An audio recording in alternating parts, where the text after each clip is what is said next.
Hello and welcome to the Normal to Formal podcast, episode number 10. I'm your host, Tia Young. I'm the founder of Tia Young Image and Etiquette. I help my clients learn the soft skills for success through professional development and etiquette training. This podcast is for people that want to increase their social skills and earning potential and grow from normal to formal. These skills will help you get ahead of the competition. The topic for today's podcast is wedding etiquette. I want to share a few tips about wedding etiquette, and they're listed in my book called How to Navigate Premium Experiences with Confidence, Your Guide to Social Success, in Chapter 3. And these tips are not only for the groom and the bride, but also for the wedding party and guest. Weddings are a beautiful time of celebration when lovely couples come together to begin a new life. Beyond the months of planning, they undoubtedly pore over every detail. Most couples silently fret over the possibility of their gorgeous wedding turning into a disaster because of unruly guests' bad behavior. I remember when I got married to my husband, Victor. My wedding was one of the most special days of my life, yet it was wonderful and stressful at the same time. Like most brides, I wanted everything to turn out perfect. I've learned, however, there is no such thing as a perfect wedding, but there are ways that a great time can be had by all. One's etiquette before, during, and after the exchange of the nuptials can garner heartfelt memories for the happy couple or get you uninvited to every wedding for good. Don't be the guest that stays longer than the band. Here are a few general rules of etiquette that will help you create lasting, favorable wedding memories. This section is called Before the Wedding. You're invited. Wedding announcements have gone viral, but when it comes to wedding invitations, in most cases, tradition still holds true. For couples, close family members like mom and dad should be told personally about your engagement or the wedding date before formal invitations are sent. There's nothing worse than Aunt Rita calling to inform your parents after reading a post on social media announcing the wedding. Now, the official invitation. You want to send them out at least 12 weeks earlier. Longer if a destination wedding. Provide all instructions on the invitation. Provide a link or a guest list to the registry. Extended family, like cousins and close friends, can be notified via text or personal phone call. Include anyone else in your personal notifications who would never forgive you for not telling them in person. After that, post away. When you know someone cannot attend, but you are close, send them an invitation with a small note to let them know it is for a keepsake. For those outside your personal circle, there is no need to send an invitation. Avoid wedding announcement fatigue. Keeping family and friends abreast of your wedding plans is great, but do not run the risk of wedding fatigue by posting too much. Though the bride and groom are enthralled by every detail, guests are not. Most guests are curious about the wedding, but do not have time to watch you shop for invitations.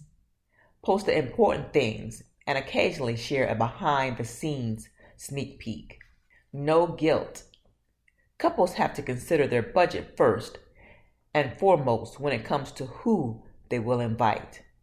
The smaller the budget, the less likely your fifth cousin once removed will be invited.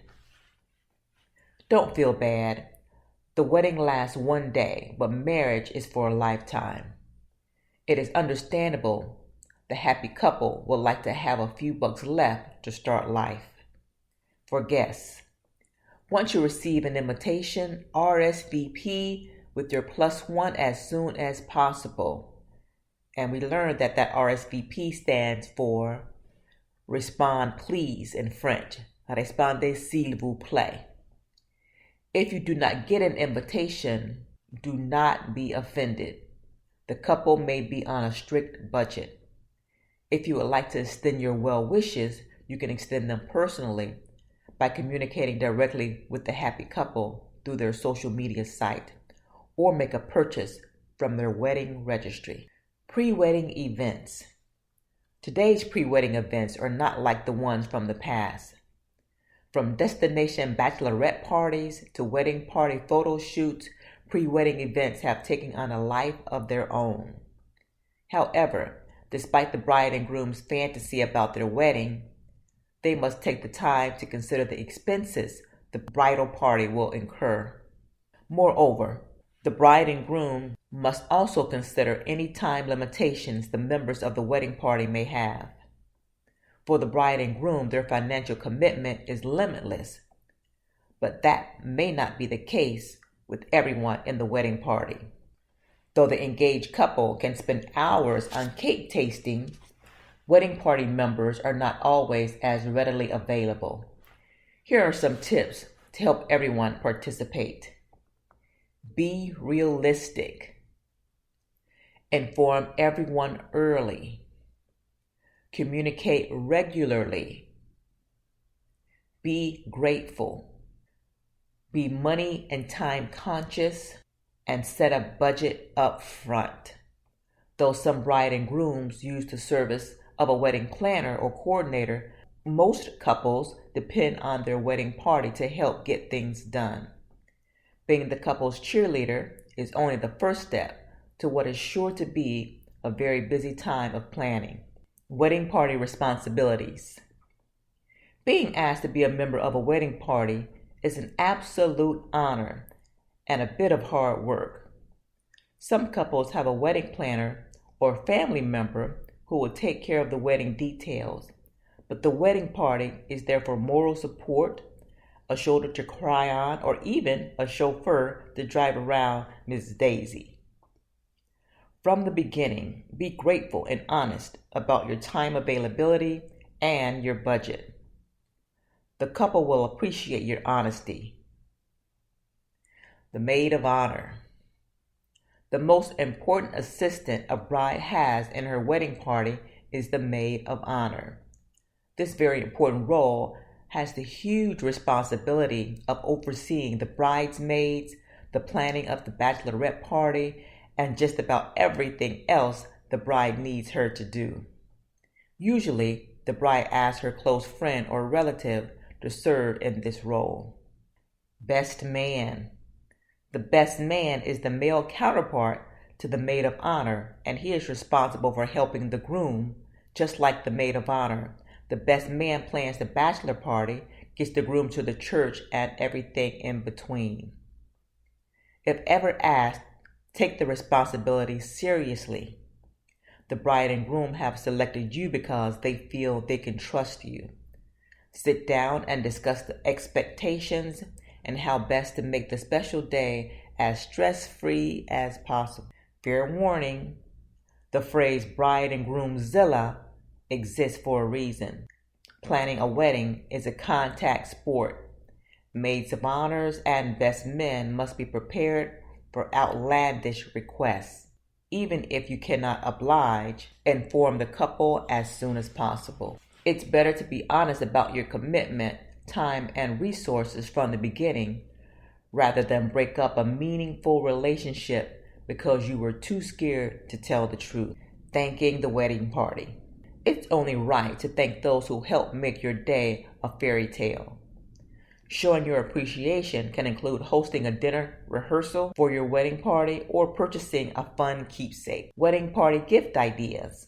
Wedding party t-shirt or tank. Lunch or dinner for the wedding party. Spa day. Overnight hotel stay. And gift cards, just to name a few. Toasting the bride and groom.